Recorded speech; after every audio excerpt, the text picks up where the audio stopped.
So I'm Steve Joske. I'm the State Executive Director of Red Cross. I've been in this position for 10 years. Well, I think they're a fantastic unit of Red Cross. They're one of our few young Red Cross units. But like all Red Cross units, the true strength in the unit is the way in which it's led, and we know we've got Ron Whitnell out there. He's been the leader of the Red Cross cadets and a great participant in the college and the school, and you know, he's the one who provides the inspiration for a lot of these young people, and that's the sort of thing that we see around Red Cross and indeed the community service sector, that the real strength of the humanitarian effort comes down to those precious few people who can actually lead and inspire and motivate and do all that little bit of organising that's needed. They're sometimes the people out the front, and they're also sometimes the people who are behind and unseen and unheralded. And you know, I think the Armidale cadets are a perfect example of that, where you know, somebody like Ron, who's been there, done that, seen a lot of life. And can be a real inspiration to young people. And also being a part of the Red Cross, and as you said, the executive director. What do you see at the moment in the community? Do you see that there is a lot of sort of youth being involved with volunteers yourself? Is there a shortage at the moment? Are you getting sort of? Yeah. Well, this is a question about. I mean, the question is about young people and are they volunteering in enough numbers and are they committed? It's something that I hear a fair bit about. In fact, just recently, you know, in the boardroom, we had, you know, a group of very senior Red Cross representatives. Some of them done 50 and 60 years service to Red Cross, and again, the subject comes up about the younger generations are not really keen on volunteering. The issue for me, though, is they're not, the younger generation are not keen on volunteering the way previous generations have volunteered. And what the challenge for me and for the current leadership of not just Red Cross but all the community service sector that requires volunteers is to work out what way can we engage young people and give them the opportunity to volunteer in the way in which they want to volunteer. Because I think volunteering comes from the heart. You've actually got to find an opportunity where you're passionate and you want to make a difference. And young people don't want to join a Red Cross unit and do the same thing over and over and over again, like my grandmother did, who, you know, for years knitted camouflage nets and socks and made lamingtons. That's what they did in the Second World War and those sort of places in the effort. Nowadays, young people want to actually come and do something like the Red Cross cadets, where you're helping vulnerable people and the elderly. Then they want to go and plant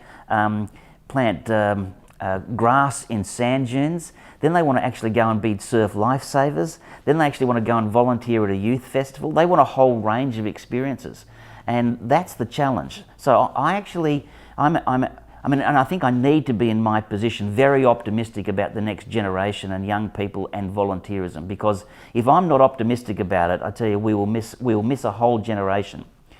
I know the other issue that comes up when we're talking about young people, and in this particular case, we're talking about young people, as in sort of you know, 16 to 22-year-olds for that section. I'm assuming that's where you ask. But we've actually nearly lost a whole generation of volunteers from the time that wives went back into the workplace, which is probably what now, 10, 15 years ago. All of those women have changed the way in which they themselves contribute to the sector and the community. They've been at work, they've been full-time mums, they've been holding down jobs, sometimes full-time jobs, sometimes part-time jobs, but the dynamics have changed from them from previous generations. So I bet you there were some old people around saying, oh, I tell you, they're not as committed as we are. Well, no, they're committed in a whole range of other ways to the community, and that's what I think the focus needs to be for young people. Yep. In regards to that, what do you think it is? What do you think it means to be a volunteer? Because as you said your grandmother volunteered in a way, and it seems to me that, you know, the youth or sort of my generation who don't think we're going to get much out of volunteering. It's like, I mean, maybe that's an education thing, but what do you think it actually means to volunteer? Yeah, Well, again, this is again a subject that comes up a fair bit about what is volunteerism. The first thing is, you can't actually shove a volunteer into something. You actually have to have a passion for these sorts of things, and you actually have to want to do something. Sure, sometimes we need to actually give them the experience for them to find out that, gee, I really enjoyed that. And we were out at Northam on Saturday with 118 volunteers doing the Warrior Dash, where 7,000 competitors went over obstacles and through mud. Most of them didn't know what they were going to be volunteering for, and most of them sort of said, oh gee, I really enjoyed standing at that obstacle and giving instructions on how people should go through the mud. But I bet you while they were driving out to Northam, they had no idea about what they were going to do. They were probably going, oh God, this could be bloody boring. I'm going to be standing twiddling my thumbs in the sun for 10 hours. Our job is to make sure that in that 10 hours that they're volunteering, that they get a lot of experience and a lot of difference, so that they finish the day going, oh, I've done a bit of that, and I've done a bit of this, and I've, they might have done some hard yakka. They might have lifted boxes and stuff, and they might be exhausted. That's all part of the experience. So every time we ask something of a young person in terms of volunteering, the question has got to be linked about what are they going to get out of it, and where does the next volunteering opportunity come from after that, not just one-off events. Yep, and I think in regards to this school program, and I think that's, as we just talked about then, is that the reason this program is so good is because at a young age, these kids are getting that experience of going out and helping people and feeling that. And then they're like, wow, I actually could do this for the rest of my life. Yeah. And I think that's sort of incredibly, exactly what you said is when I was a kid, I didn't really do any of that stuff at school. And to have a program that sort of does that, and from talking to ex-students who actually want to be paramedics for the rest of their life, who want to be midwives, who want to volunteer. Yeah. That's, that was very new to me. Yeah, I think that's a really good observation. As I said, I actually don't like to talk about volunteers. I actually like to talk about community spirit and being a humanitarian, and what does that mean. And often I go around talking to community groups about these subjects. It's about the rewards of not thinking about yourself, not being self-absorbed, not thinking about where my next meal's coming from, but thinking about somebody else. And once you actually get into that frame of mind where you actually devote some of your time not thinking about yourself, but doing something for somebody else who needs a hand, not vulnerable necessarily, or disadvantaged, or any of that, but it's just another human being that might need an assistant even for an hour. Once you start getting into that pattern, you realise the rewards are enormous, and you start getting it's probably not the same as endorphins after a 10-kilometre run or something like that, but it is a really warm, fuzzy feeling, and that's something that a lot of people talk to me about after they've volunteered. They really feel good about themselves.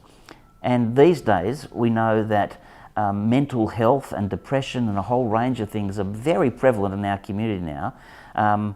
Maybe they've always been that way, but at least we're talking about it now. And I'm actually saying, the way to combat these sorts of things is to volunteer.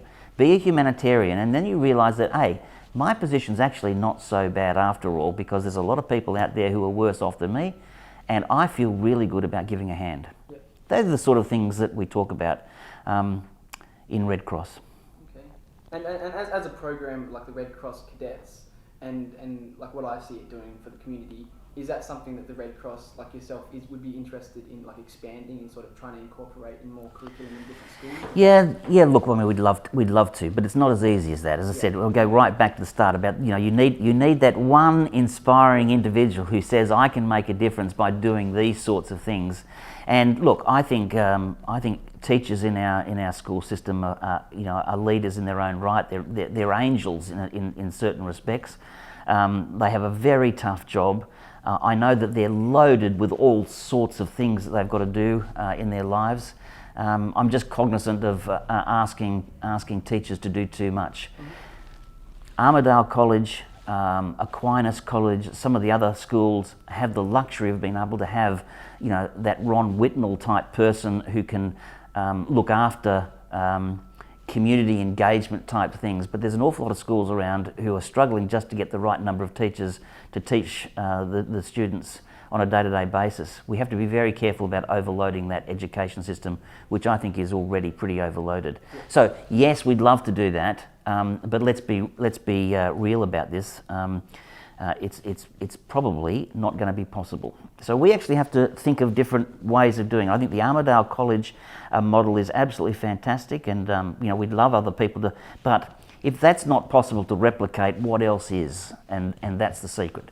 And these sorts of community challenge things where people are out in the sunshine, they're having fun. I think surf lifesaving. My two daughters, young 23 and 21-year-olds, they've been surf lifesavers since they were 16. They really enjoy that, and they're the sort of experiences. So Red Cross is a leader in this area. I have a responsibility of saying, you know what? If you can't volunteer for Red Cross, go and find something else to volunteer for, because that's what we want you to do. And I think if we start young, the Armidale Christian College model shows that if you actually educate young people about the benefits to the community and benefits to them, then they will be humanitarians for life. Yeah, I think that was one of the biggest themes that we had, is that all these kids, like, they're really a lot more confident in who they are. And that was showing, because we were talking to them and stuff, and that really showed. But in terms of also that, like, is there because I'm just thinking here, like, is there any opportunity in like, you have that basis of the cadet program? Is there any value in saying maybe we have a couple of volunteers here who want to go to Ron and learn, or to sort of have some sort of certified little course with that to then be able to expand? Because I think as you said, like, we have something that works in this place. And maybe not necessarily like starting off with that, because I think funding is a huge issue with the Red Cross. Sure. And obviously it's unrealistic to think that we can just start this course in every school, because that's unrealistic, insanity. But having one or two people from a school go and see how that works at that school, and then maybe even just one sort of technique that they use, even if it's after school down the road doing a bit of gardening. Sure. Is that not something that is possible?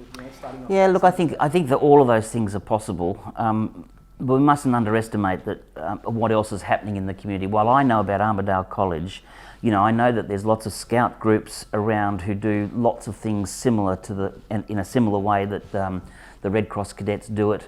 I know that Rotary, are very active in doing a lot of those things with their young Rotarians. So there is a fair bit of this thing happening in our community. I just happen to know about the Armidale cadets because they're part of our organisation, and we're very, very proud of them.